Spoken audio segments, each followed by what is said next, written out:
Welcome back. The new fiscal has seemingly started very well for the SABC. For the first time in 5 years, the SABC has reported a profit of 43 million in the month of April 2021. To discuss this further, we're joined via Zoom by SABC Group Chief Executive Officer Madoda Mxakwe. A very good morning and thank you so much for making the time to speak to us. Good morning to you, Desiree, as well as the viewers. Of course, the SABC have different units and different revenue streams, but of course, we've just come out of a process of retrenchment, and the uppermost question on people's minds is, are these financial targets or achievements being achieved while you're sticking to your mandate, or have you had to review your mandate? Remember, we're implementing a very robust turnaround plan, and it's a 36-month implementation plan. Currently, we are 19 months into that plan, and I'm proud to say that the team has been able to achieve 81% against the target. The current profitability that we've achieved for the first time in 5 years of 43 million is really thanks to the strict and disciplined approach in implementing that turnaround plan. This does not factor into the potential savings in terms of our P&L for the retrenchments that we just came out of. We are anticipating that we're only going to see those savings in the next 4 to 5 months. This is largely driven by the focus on accelerating revenue growth. You may recognize that almost month on month, we've been able to reach and exceed the targets when it comes to revenue growth as the SABC. Currently, all of the TV channels have performed extremely well, and they've reached or exceeded their budgets. Same with the radio stations. 17 out of the 18 radio stations have been able to reach their advertising targets. Talk to us about that increasing revenue growth. You say 15.5 million came from advertising, and we know that for the longest of time there has been challenge in terms of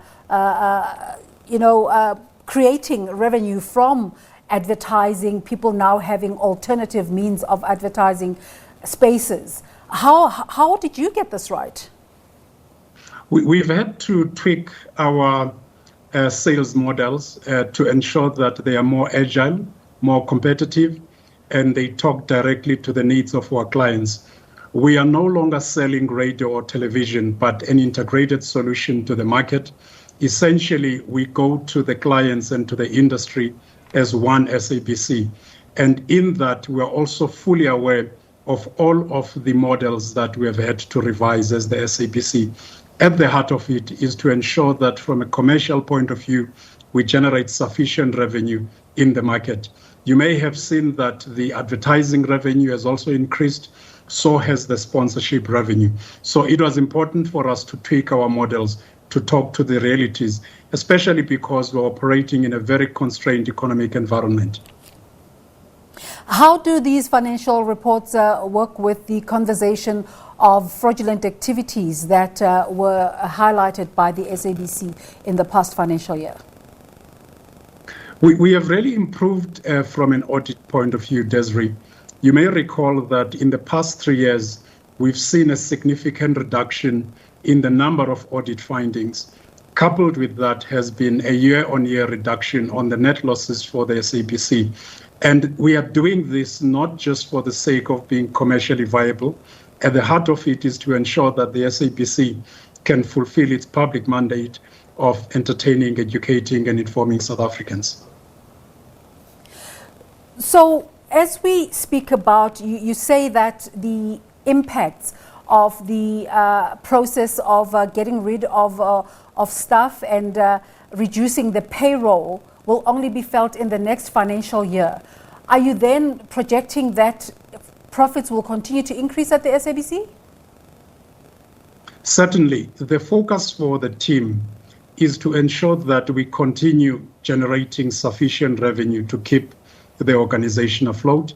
You may recall that as part of our strategy, we've always said we needed to reduce the significant cost base, and that actually was largely due to the high salary bill as well as the cost of signal distribution. all of those for us would ensure that we are more profitable in the long run. Does this then mean that the conversation about getting financial assistance from National Treasury is off the table? We have always said, for us, the basic fundamentals from a business point of view is to reduce the cost base and drive revenue. And that will actually help us to ensure that we're profitable. You may have seen also what we've done is to dispose of all of the non-core properties, because at the heart of it is to have a very lean, agile, competitive SABC that can service the public mandate. Let's talk now about the way forward. Do you see the SABC employing more staff? Certainly. What we want, and we've always said this, we want a future-fit SABC that will have the required people with the competencies and the skills to take us to the next level, especially within the digital era.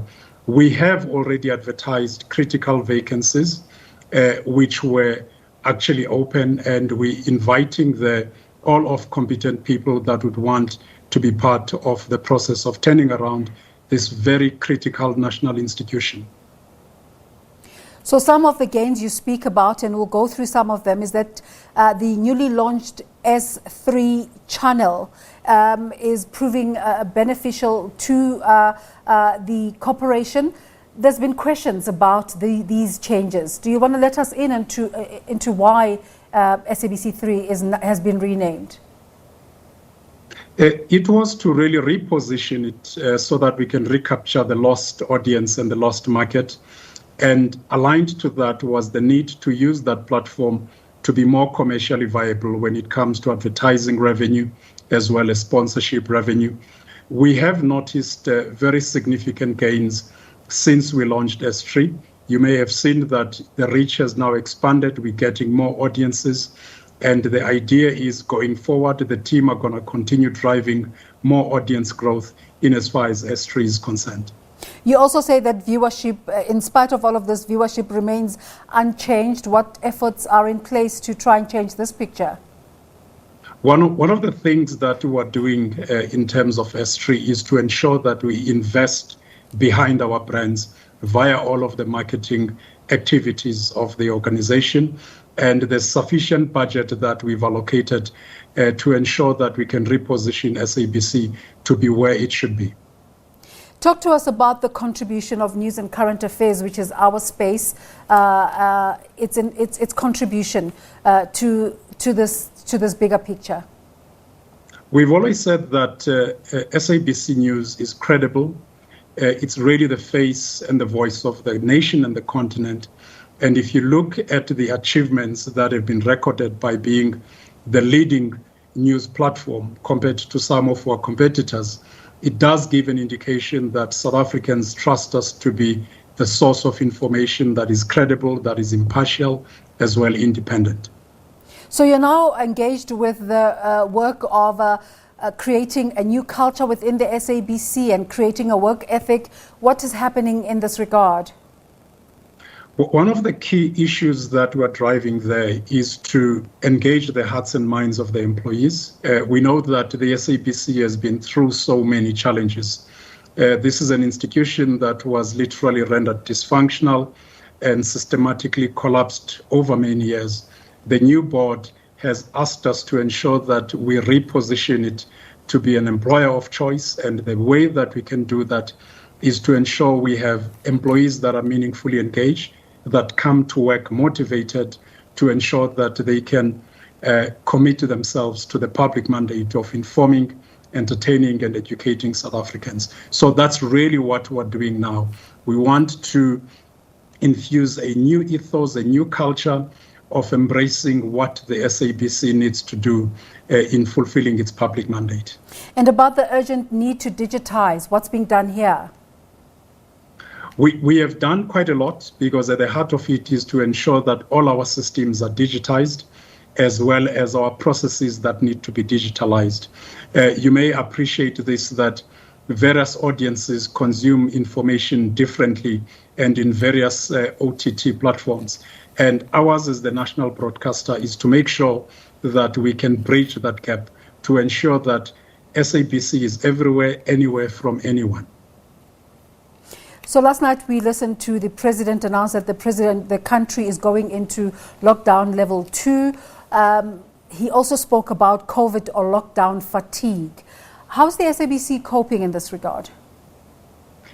As an organization, Desiree, we are at the heart of ensuring that we create awareness, we educate South Africans about all the COVID-related matters. As you may appreciate, this is an unfunded mandate for the SABC. The fact that we need to carry this information to the various audiences, keep all of the employees informed, is in line with our mandate. And internally, obviously, as the SABC, we are fully aligned with the protocols as far as COVID is concerned. But very importantly, we have a dedicated group of employees that would ensure that they continue to work observing the protocols of COVID, but also fulfilling their public mandate at the same time. Mr. Mxakwe, it's really awesome that the SABC is back on track, but I'm going to just finish off our conversation with going back to where I started. Of course, we know the wounds are still fresh. People are out of jobs as a result of the process that the SABC has been undergoing. Are you throwing out a lifeline to all those people who have left in any way, form or shape? We've always said that Section 189 is a very painful process, very emotional, but for the SABC, it was very critical for the sustainability of this institution. It was not going to be able for us to be viable as an organization, having close to 55% of our expenditure towards salaries.